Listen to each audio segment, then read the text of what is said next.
this video, we'll answer your most asked questions about child maintenance and support in a divorce settlement. Child maintenance, also known as child support, is a financial assistance one parent pays to the other to help raise the child after separation or divorce. Normally, child maintenance payments continue until the child reaches 16 years old. However, if the child pursues full-time education, the payments extend until they turn 20.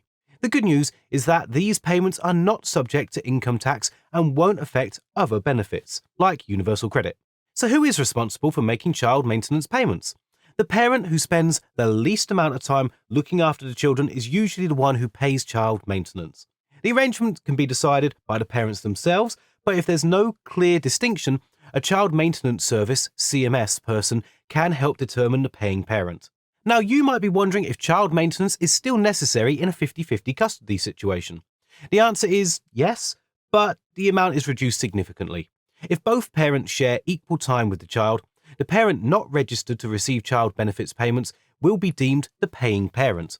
The payment amount will be based on the paying parent's gross weekly income and other relevant factors considered by the CMS. So how is child maintenance calculated?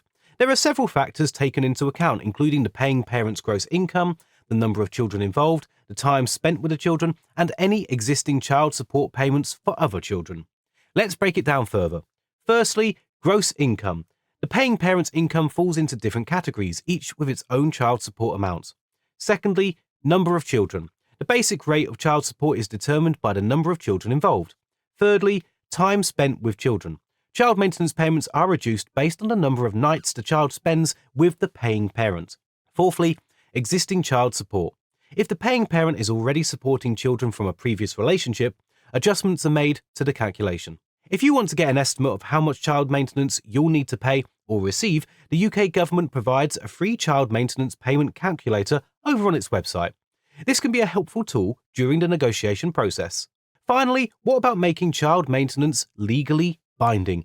A consent order can be included in your divorce to establish the paying parent's legal obligation to make agreed-upon child maintenance payments. However, it's important to note that the consent order only remains valid for 1 year regarding child maintenance. If you choose not to use a consent order, there are other options. You can opt for a family-based arrangement where you trust your ex to make payments as agreed. Alternatively, you can use the CMS Collect and Pay service, which ensures payments are collected and transferred securely, but both parents pay a fee for this service.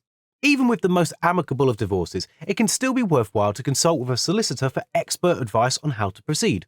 These days, there's many online solicitors that can work out cheaper and easier than meeting in person. JustAnswer, for example, only costs £5 for a trial, which could be far less than a traditional in-person appointment. One of my colleagues used their service and managed to save over £270 on an outstanding parking ticket. I've linked that offer in the description, and if you use that, you'll also be supporting Money Nerd, so thank you.